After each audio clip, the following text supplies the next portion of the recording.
Hello students, welcome to EduCraft Academy. Today we will study endoplasmic reticulum. Endoplasmic reticulum ER. ठीक है, it is present in eukaryotic cell. It is a membrane bound organelle, so it is present in eukaryotic cell. ठीक है, now types. There are two types of endoplasmic reticulum. Types जो है वो है rough ER and smooth ER. Smooth endoplasmic reticulum and rough endoplasmic reticulum. तो देखो smooth और rough का मतलब कुछ उसके सरफेस पर होगा. तो रफ ER में क्या होता है, ribosomes are present on the surface of ER. कि जो एंडोप्लाज्मिक रेटिकुलम है उसके ऊपर राइबोसोम्स अटैच्ड होते हैं, राइबोसोम्स एम्बेडेड होते हैं. ठीक है, राइबोसोम्स अटैच्ड है इसीलिए जो सरफेस है दैट बिकम्स रफ. और स्मूथ ER यानी विदाउट राइबोसोम्स, राइबोसोम्स प्रेजेंट नहीं होते हैं. ठीक है, इसका मतलब डिपेंडिंग ऑन द प्रेजेंस और absence of ribosomes ER are of to type, rough ER, smooth ER. Rough ER means with ribosomes, smooth ER यानी विदाउट राइबोसोम्स. ठीक है, टाइप्स. अब चलो इसका स्ट्रक्चर देखते हैं. तो इसका स्ट्रक्चर कैसा है, देखो एंडोप्लाज्मिक रेटिकुलम. जो रेटिकुलम है ना, इस रेटिकुलम वर्ड का मतलब ही होता है, इस वर्ड रेटिकुलम का, net like. This word reticulum means net like. इसका मतलब ये नेटवर्क होगा कुछ ना कुछ. तो ये क्या है reticulum? It is a network of tubular membrane. Endoplasmic reticulum का स्ट्रक्चर कैसा है? It is a network of tubular membrane. ठीक है, जैसे इसका डायग्राम देखो हमारी टेक्स्ट बुक में किस तरीके से ट्यूब्यूल्स लाइक स्ट्रक्चर है, ट्यूब्यूल्स लाइक स्ट्रक्चर है. और जैसे स्ट्रक्चर है ये रफ ER, इसके ऊपर डॉट्स प्रेजेंट है मतलब राइबोसोम्स प्रेजेंट है इसीलिए रफ अपीयर हो रहे हैं, इसलिए ये रफ एंडोप्लाज्मिक रेटिकुलम. ये स्मूथ अपीयर हो रहे हैं without ribosomes, smooth endoplasmic reticulum. ठीक है, और ये क्या है? It is a network of tubular structure present in cytoplasm. Structure कैसा है? It is a network of tubular structures present in cytoplasm. ठीक है, ये इसका स्ट्रक्चर हो गया, टाइप हो गया.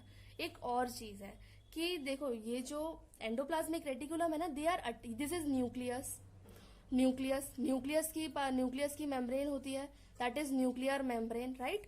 तो वन साइड पर ये जो ER है वो न्यूक्लियर मेम्ब्रेन से अटैच है और दूसरी side on the other side वो प्लाज्मा मेम्ब्रेन से अटैच है.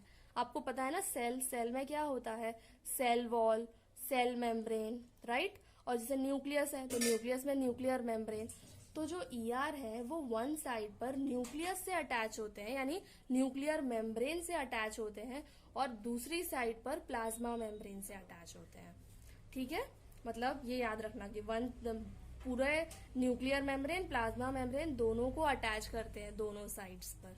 ठीक है, तो चलो स्ट्रक्चर हो गया, स्ट्रक्चर फिनिश, टाइप्स फिनिश. अब इसके फंक्शंस पर आ जाते हैं कि फंक्शंस क्या है. सबसे पहले तो आप देखो रफ ER, हमने राइबोसोम पढ़ा था, आपको याद है राइबोसोम का फंक्शन क्या था? Function of ribosome was protein synthesis, right. इसका मतलब रफ ER का फंक्शन क्या हो जाएगा? Protein synthesis. याद रखना है ये, ठीक है. Function of rough ER protein synthesis. Ribosome word कहीं भी आ रहा है उसका मतलब प्रोटीन सिंथेसिस ही उसका फंक्शन है. ठीक है. स्मूथ ER, तो स्मूथ ER का फंक्शन क्या है? Lipid synthesis. ठीक है, स्मूथ ER का फंक्शन इज लिपिड सिंथेसिस. याद रखिएगा ये, smooth ER lipid synthesis, rough ER protein synthesis. ठीक है, चलो अब देखो कि ये जो प्रोटीन्स और लिपिड्स है ना, ये प्रोड्यूस हो गए, यहाँ पर सिंथेसिस प्रोड्यूस हो गए, तो ये क्या हेल्प करेंगे किसी ना किसी काम में, राइट. ये क्या है? These are proteins, lipids, they help करेंगे सेल को and they will help to form new cell membrane.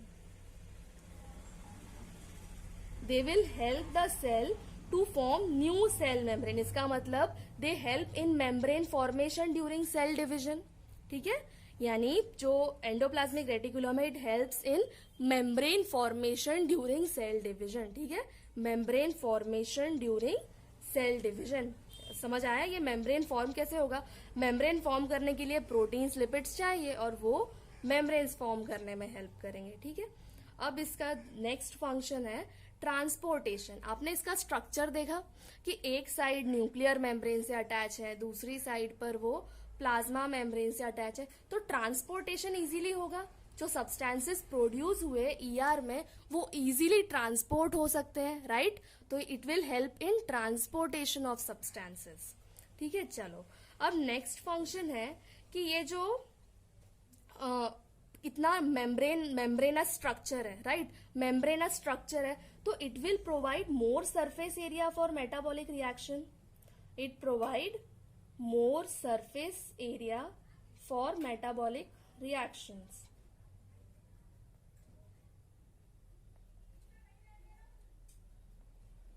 Cell है, सेल में तो रिएक्शंस ही होने हैं, राइट? कुछ ना यूजफुल प्रोडक्ट्स फॉर्म होंगे. यूजफुल प्रोडक्ट्स फॉर्म होने के लिए रिएक्शंस चाहिए. तो जो एंडोप्लाज्मिक रेटिकुलम है, इसका network like structure, it provides more surface area for the metabolic reactions to take place. ठीक है, मेटाबॉलिक रिएक्शन. और इसका लास्ट फंक्शन है that is mechanical support. It provides mechanical support to cell. It provides mechanical support to cell. हमने देखा इसका structure कैसा membranous structure है, right? Structure membrane, it is made up of tubular membranes, है ना? तो ये जो मेम्ब्रेनस स्ट्रक्चर है, it will provide mechanical support to cell. ठीक है, चलो तो इंपॉर्टेंट इसमें क्या होगा? सबसे पहले टाइप्स क्या है? They are of two types, smooth endoplasmic reticulum, rough endoplasmic reticulum. Rough means presence of ribosomes, smooth यानी एब्सेंस ऑफ राइबोसोम्स. ठीक है, स्ट्रक्चर किस टाइप से है कि it is a network of tubular membranes present in the cytoplasm. और on one side ER is attached to nuclear membrane and on the other side it is attached to plasma membrane. Now function: rough ER helps in protein synthesis, smooth ER helps in lipid synthesis. This protein and lipids, they are used by the cell to form new cell membrane. It helps in membrane formation during cell division. Next function is it is a membranous structure, right? So it provides more surface area for the metabolic reactions to take place. ठीक है, next function is कि being a membranous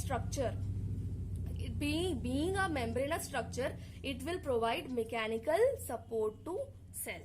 ठीक है, तो here completes our endoplasmic reticulum.